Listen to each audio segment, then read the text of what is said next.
Bismillahirrahmanirrahim. Aflasus Sani Asusu Ta'limil Lughatil Ajnabiyah Al-Mabadi Al-Asasiyah fi Ta'limil Lughah Al-Ajnabiyatil Khamsah. Penjelasan 5 prinsip dasar pengajaran bahasa Arab atau bahasa asing. Wahid, Mabda'ul Aulawiyah, prinsip prioritas atau prioritas presentasi. Artinya, dalam pembelajaran bahasa Arab atau bahasa asing, guru harus menentukan mana yang lebih penting diajarkan lebih dahulu. Misalnya, maharatul istima', maharatul kalam, itu didahulukan sebelum kitabah menulis. Kosakata yang sering dipakai diprioritaskan sebelum kosakata lain yang jarang digunakan di dalam kehidupan sehari-hari. Tsani, Mabda'u at-tadarruj, prinsip berjenjang atau gradasi. Materi yang diberikan secara bertahap dari yang paling mudah ke yang paling sulit, dari yang sederhana ke yang lebih kompleks. Hal ini bertujuan untuk memudahkan siswa untuk mengikuti proses belajar tanpa merasa terbebani.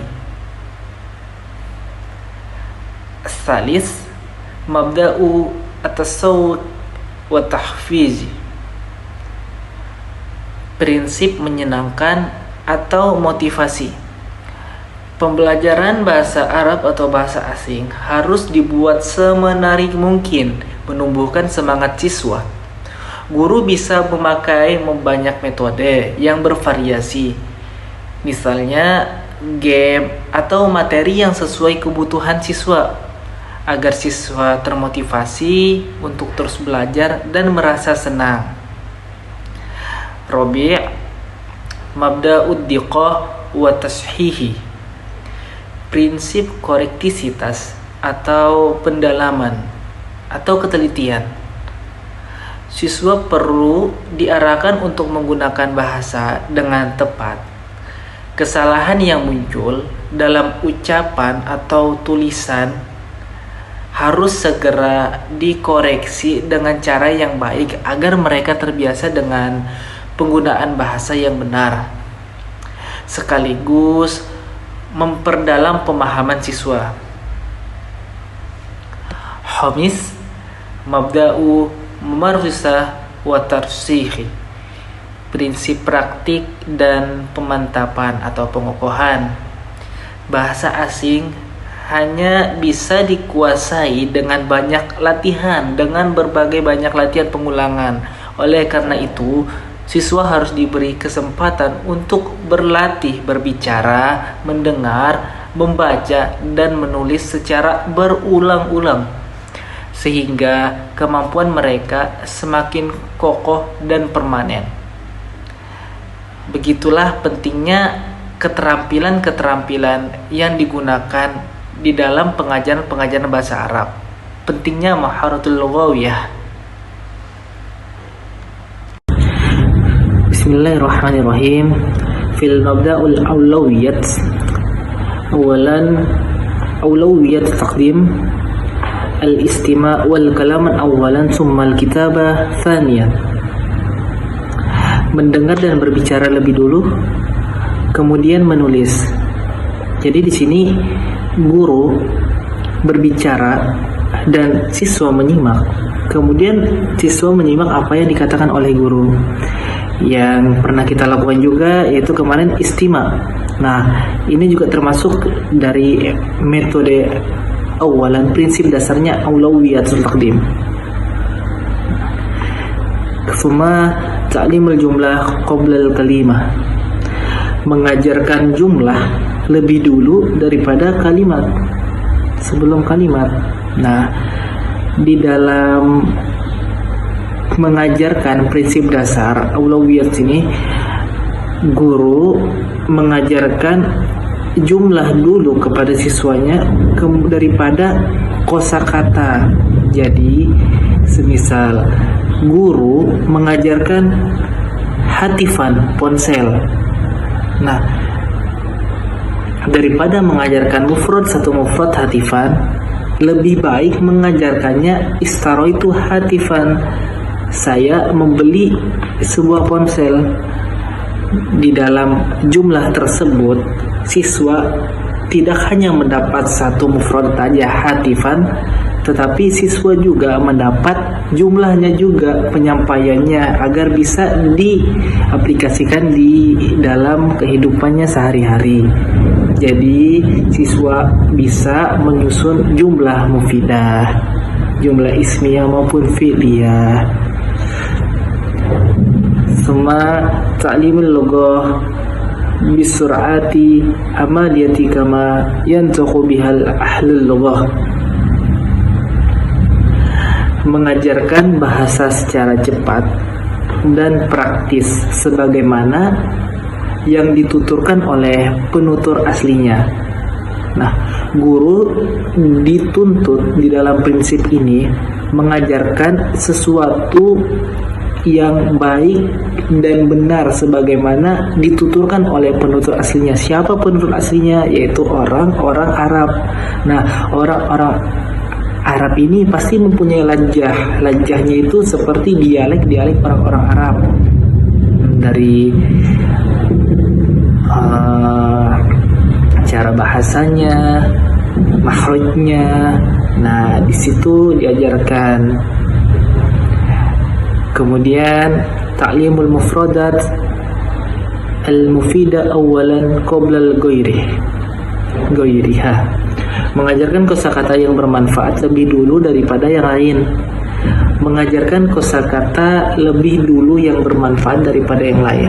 Kita tahu banyak mufradat di dalam bahasa Arab beribu-ribu, beratus-ratus ribu. Nah, kemudian di dalam mufradat ini pasti ada yang sering kita pakai dan tidak sering kita pakai. Nah, guru di sini lebih memberikan mufrad-mufrad itu kepada yang kita sering pakai, yang sering kita aplikasikan dalam kehidupan sehari-hari, agar itu mufrad lebih berguna. Tetapi tidak hanya guru mengajarkan mufrad-mufrad itu, pasti guru mengajarkan mufrad-mufrad yang lain juga yang tidak ada pasti, tetapi diprioritaskan diajarkan atau menggunakan mufrad-mufradat yang sering kita pakai dahulu, seperti itu. Tsaniyan, al-istima'u wal kalamu qabla al-kitabah. Mendengar dan berbicara sebelum menulis. yakni at-talib yata'allamu kaifa yasma'u wa kaifa yatakallamu qabla an yaqra' wa yaktub. Siswa belajar bagaimana mendengar dan bagaimana berbicara sebelum ia membaca dan menulis. Pertama-tama, siswa itu mendengar dan mempelajari bagaimana dia mendengar dan mempelajari bagaimana dia berbicara sebelum kemudian ia menulis dan membaca apa yang didapatinya, apa yang disimaknya. Summa al-istima'u wal kalamu yumahiddani lita'allumi qira'atil wal kitabah. Mendengar dan berbicara sebagai jalan persiapan untuk belajar dan menulis. Di dalam prinsip ini, di dalam teori ini, mendengar dan berbicara itu sebagai jalan bisa tersampaikannya sesuatu yang mau kita tulis dan yang mau kita baca. Nah, awalnya pasti berasal dari mendengar dan berbicara, al-istima' wal kalam. Thumma tadrisu al-istima'u wal kalam yahtaju ila tadribat al-uzuni wan nutqi. Mengajarkan keterampilan mendengar dan berbicara itu membutuhkan latihan telinga dan pengucapan. Jadi mengajarkan maharatul istima' itu membutuhkan keterampilan dan pelatihan telinga agar mudah menyimak dan mendengar, dan membutuhkan latihan pengucapan agar lebih terbiasa di dalam menyampaikan sesuatu bahasa asing atau bahasa Arab. Thalith, ta'limul jumlah qabla al-kalimah. Baida'ul muallimu bita'allumil jumali qabla al-kalimatil mufradah. Guru memulai dengan mengajarkan kalimat sebelum kata-kata tunggal. Seperti yang sudah saya sampaikan tadi, yang misalnya contoh istaraitu hatifan. Jadi guru mengajarkan jumlahnya terlebih dahulu sehingga siswa lebih mudah memahami dan lebih melekat ke pemahaman siswa, tidak mudah lupa seperti itu. Summa al-jumali yajibu an takuna qasiratan wa mufidatan al-muta'allimina. Yani kalimat harus singkat dan bermanfaat bagi para pelajar. Kalimatnya jangan banyak-banyak dulu. Yang penting jumlah fi'liyah, ismiyah walaupun pendek tetapi sedikit demi sedikit, seperti prinsip berjenjang tadi. Ada level-level tertentu bagi setiap anak, jangan langsung semuanya. Suma iza kanatil jumlah tawilatan yufaddilu tafsimuha ilal ijza'i datil ma'nal kamil. Jika kalimat terlalu panjang, sebaiknya dibagi menjadi bagian-bagian yang memiliki makna lengkap. Kalimat-kalimatnya jangan terlalu panjang, dibagi-bagi menjadi yang memiliki makna-makna lengkap. Semisal contohnya akaltu tufahan, saya memakan apel. Summa akaltu tufahan ahmaron, saya memakan apel merah. Terus akaltu tufahan ahmaron ladzizan, saya memakan apel merah yang lezat. Summa akaltu tufahan ahmaron ladzizan majru'an fil Madinah, saya memakan apel merah yang lezat yang ditanam fil Madinah, di kota. Itu. Jadi pengajarannya dibagi menjadi kalimat-kalimat, bagian-bagian yang lebih mudah dipahami oleh siswa. Jangan terlalu banyak dulu, seperti itu. Baik, bismillahirrahmanirrahim. Baik, di sini saya ingin melanjutkan untuk materi yang selanjutnya, yaitu yang mana judulnya tentang asasu ta'lim al-lugha al-ajnabiyah. Yaitu materi yang saya bawakan yaitu tentang ta'lim al-mufrad mufid awalan. Itu mengajarkan kosakata yang bermanfaat terlebih dahulu. Untuk di dalam teks ini itu fa inna kalimat al-mithal kitabul qalamul qarasi wa bab wa natida wa halum jara takunu min kalimati al-mufidah inda tadrisina hiwaran an hujran ad-dirasah. Mitalan fa idza kana ta'lim syai'an an safar bi ta'irah fa inna kalimah al-mithal ta'irah wa jawaz safar wa tadhkirah. Dalam pembelajaran bahasa asing, mau bahasa Arab maupun bahasa Inggris, yaitu kita perlu mengutamakan kosakata yang mana yang sering kita pakai dalam sehari-hari agar kita itu mudah menghafal ataupun mengingat kosakata yang kita cari. Jadi yang kita pentingkan, yang kita utamakan yaitu mencari mufradat yang mana kita berada di area ataupun tempat tersebut.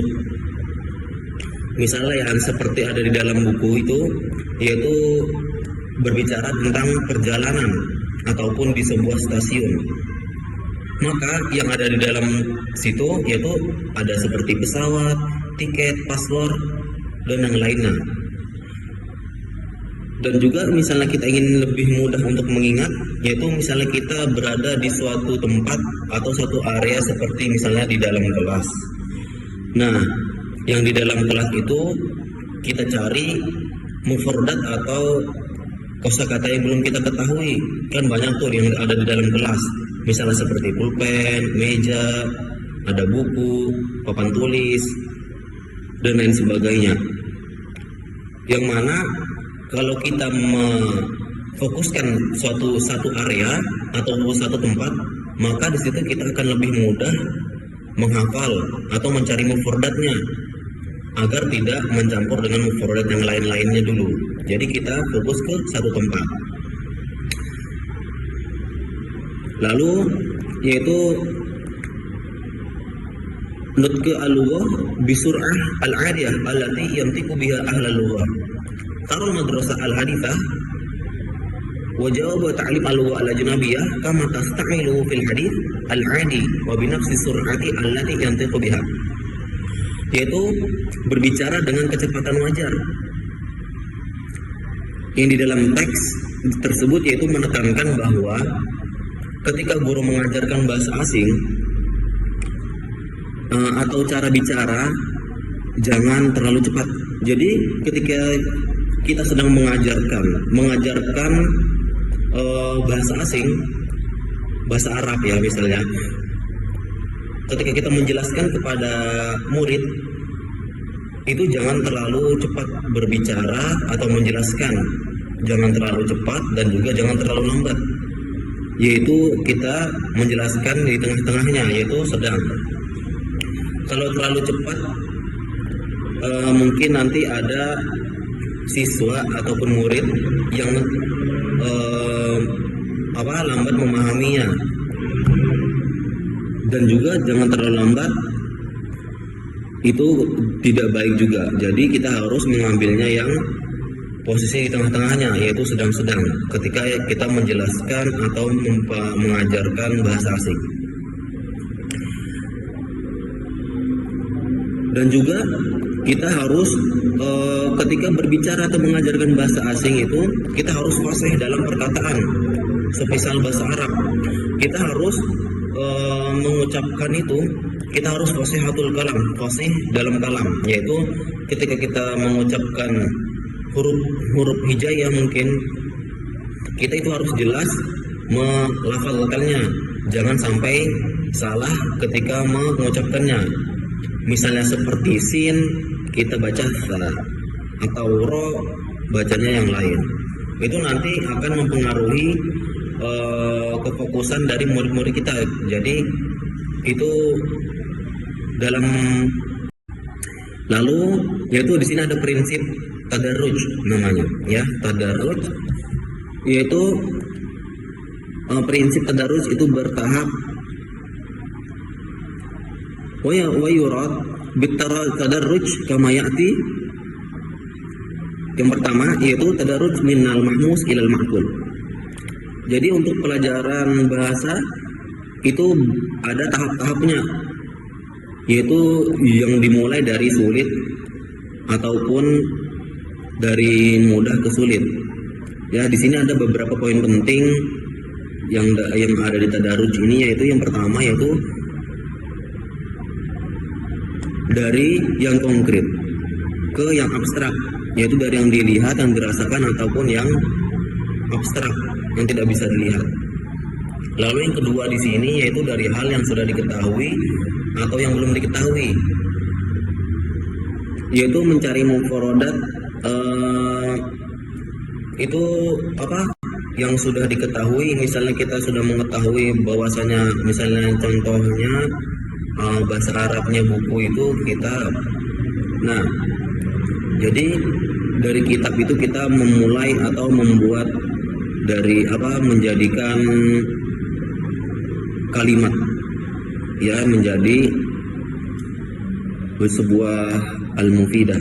Lalu yang ketiga yaitu setiap langkah harus kesinambungan dengan langkah sebelumnya, yaitu harus sesuai dengan langkah-langkah pada awalnya. Lalu yang keempat yaitu kosakata harus bertambah terus secara teratur.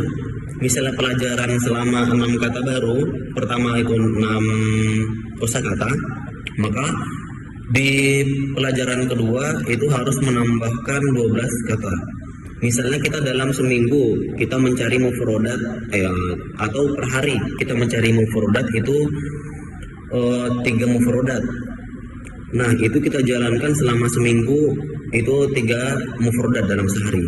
Nanti untuk minggu kedua itu kita menjalankan yaitu menambah menjadi 6 mufrodat. Agar apa? Agar kita itu mudah menambahkan banyak mufrodat dan mudah mengingat. Kalau kita hanya berfokus pada 3 mufrodat terus, nanti itu akan lebih lambat untuk memperbanyak mufrodat. Jadi kita harus bertahap setiap harinya, setiap hari ataupun setiap minggunya. Lalu dari contoh menuju aturan atau definisi. Dari contoh-contoh yang ada dari dalam kitab ataupun dari contoh-contoh yang kita temui, kita pelajarin juga. Lalu yang terakhir itu 6, yaitu dari yang sederhana ke lebih yang kompleks.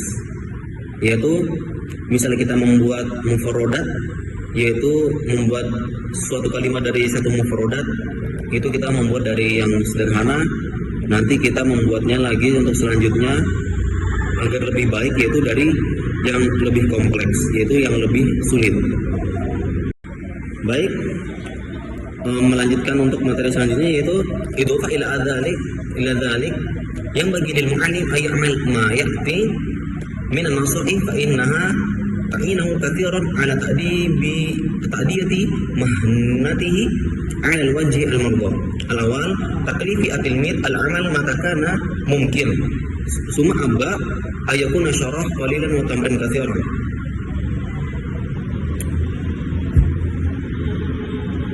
Yaitu selain itu, guru hendaknya memberikan beberapa nasihat kepada seorang murid, kepada muridnya, karena hal itu sangat membantu untuk melaksanakan tugas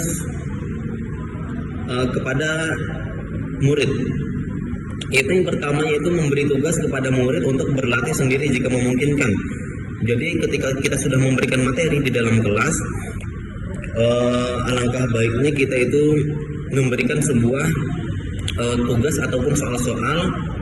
Karena apa? Untuk melatih muridnya agar mengetahui sampai mana bisa mengerjakan atau sampai mana kemampuan dalam hal pembelajaran tersebut.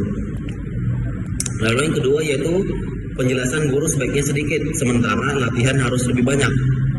Yang dimaksud di sini yaitu ketika guru mengajar, yaitu penjelasan itu mungkin agak lebih sedikit, jangan terlalu panjang lebar.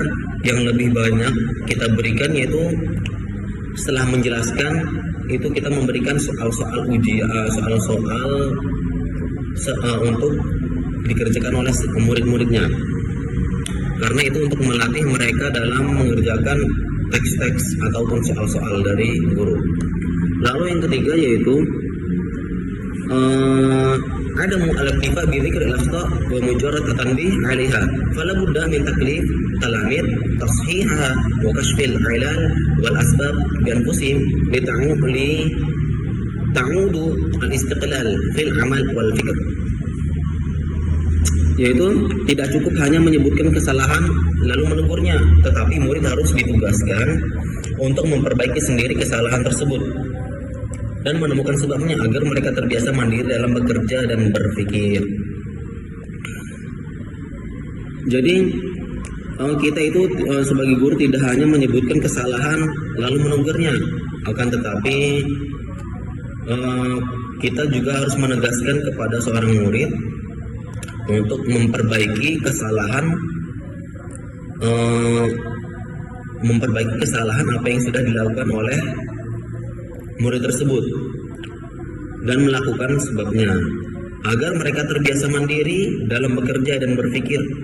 Jadi ketika mereka melakukan suatu kesalahan, mereka itu agar merasa bahwasanya dia sudah melakukan kesalahan dan dari situ dia melakukan perbaikan atau memperbaiki dari kesalahan tersebut untuk dirinya sendiri.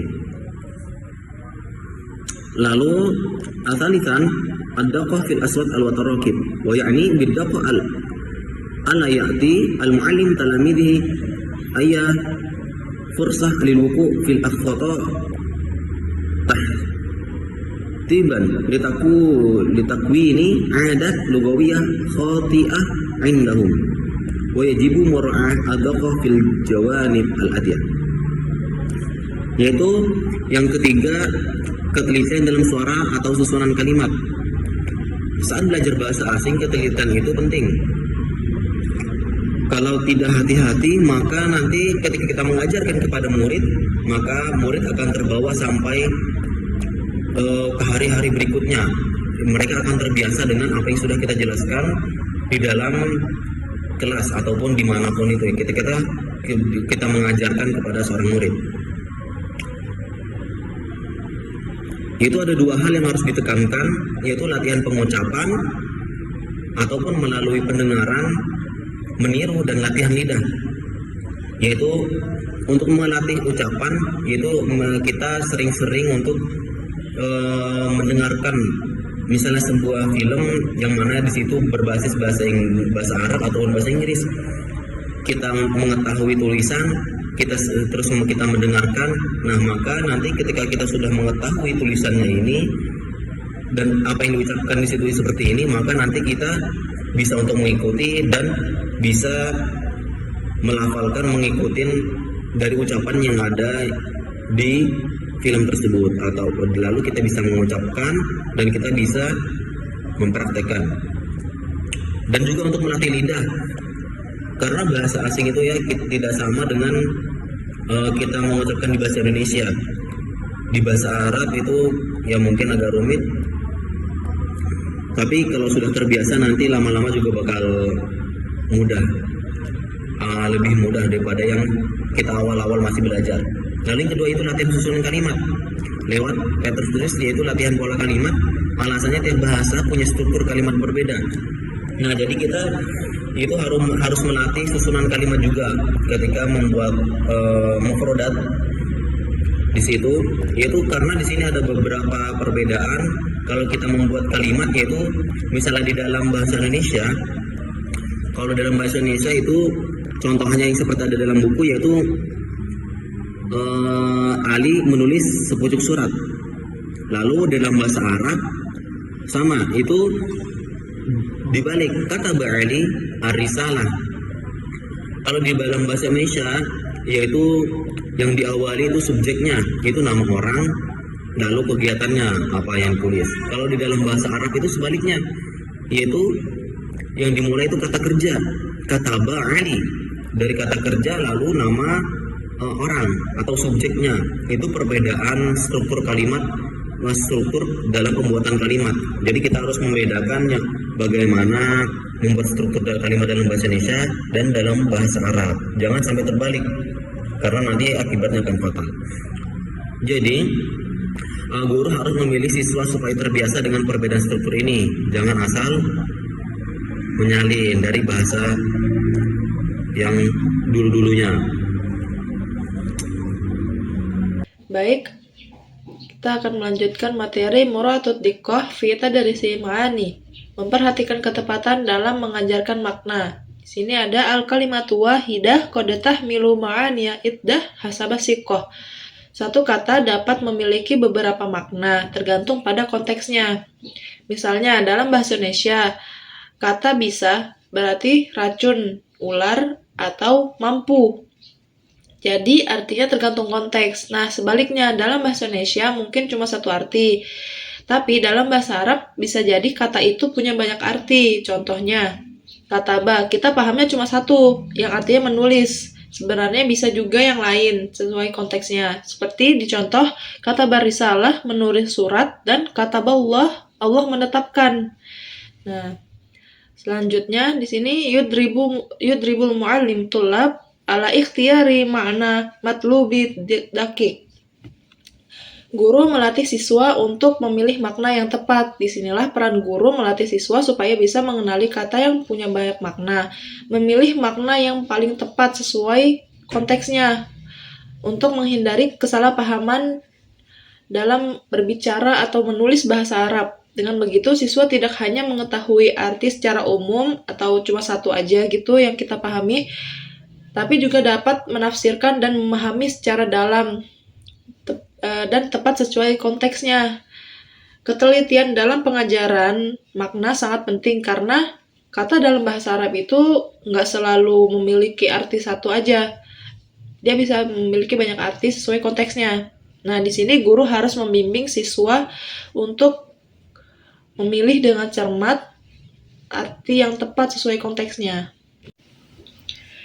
Selanjutnya, unsur tashwiki fit tadris, unsur daya tarik dalam pembelajaran. Seorang guru tidak akan mampu menarik perhatian siswa jika pembelajaran terasa membosankan. Karena itu, pelajaran harus dibuat menyenangkan, memingkat, dan membawa rasa gembira bagi siswanya. Daya tarik ini sangat bergantung pada metode dan gaya mengajar gurunya. Nah, di sini apa yang membuat pelajaran itu menarik? Yang pertama, an yakunat darsu wadihan jaliyan, menjadikan pelajaran jelas dan tidak membingungkan. Guru menjelaskan dengan bahasa yang mudah dipahami, serta guru harus menghindari hal-hal yang menimbulkan kebingungan dan keraguan gitu. Yang kedua, tasji'ul mustamirru litulab, memberikan dorongan semangat terus-menerus kepada muridnya. Nah, guru harus memotivasi siswa dan memberi pujian untuk menumbuhkan rasa percaya diri siswanya. Selanjutnya yang ketiga adalah tanawwu'ul amalit ta'limi, menciptakan variasi dalam kegiatan belajar. Dalam setiap pertemuan harus ada variasi dalam pembelajaran. Nah, itu nggak boleh terlalu monoton. Seperti hanya memberi materi dan sudah selesai begitu. Nah, guru harus memberikan kegiatan seperti diskusi, latihan soal, atau permainan bahasa, dan sebagainya. Nah, yang keempat, basaruhu tanafusi bainat tullab, menumbuhkan semangat kompetisi antara siswa. Untuk menumbuhkan semangat kompetisi di antara siswanya, guru bisa membuat seperti lomba kecil, kuis, atau tantangan agar siswanya terpacu gitu. Nah, yang kelima, istikhdamu unsuril la'ibi fit tamarin, memberikan unsur permainan jika memungkinkan. Nah, dalam pembelajaran bahasa Arab, terutama ketika siswa dalam tahap awal, mereka sering merasa cepat bosan jika hanya diberi teori dan hafalan gitu.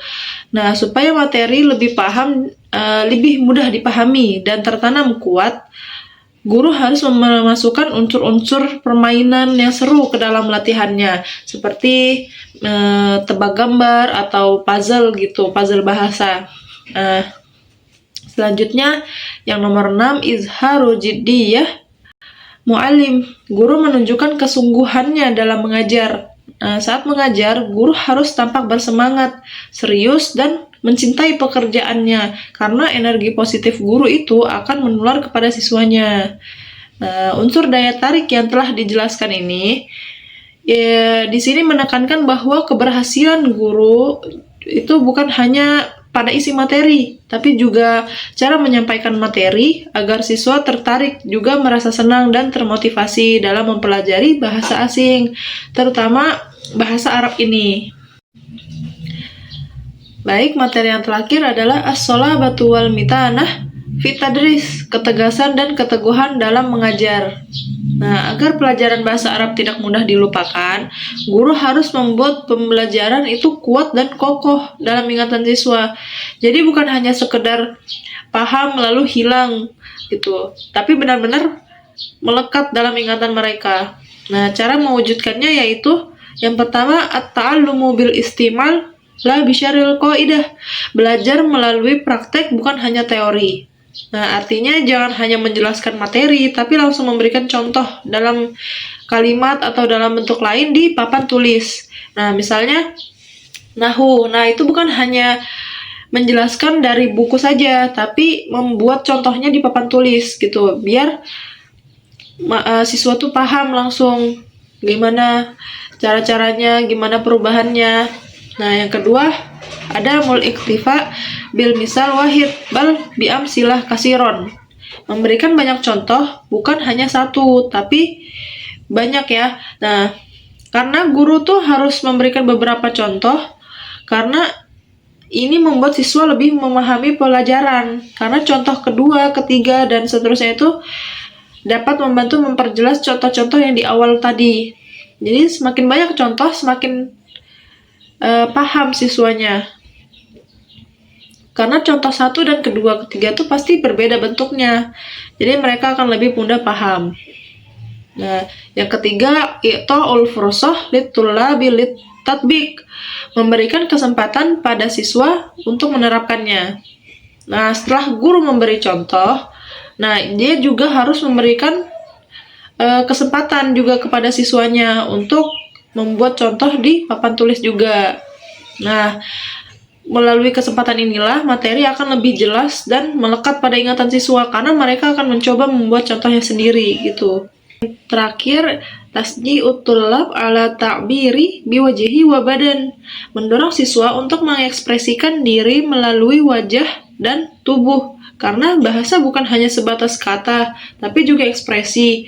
Guru harus mendorong siswa untuk mengekspresikan apa yang mereka maksud. Misalnya, ekspresi wajah untuk saat menyebut kalimat takjub gitu.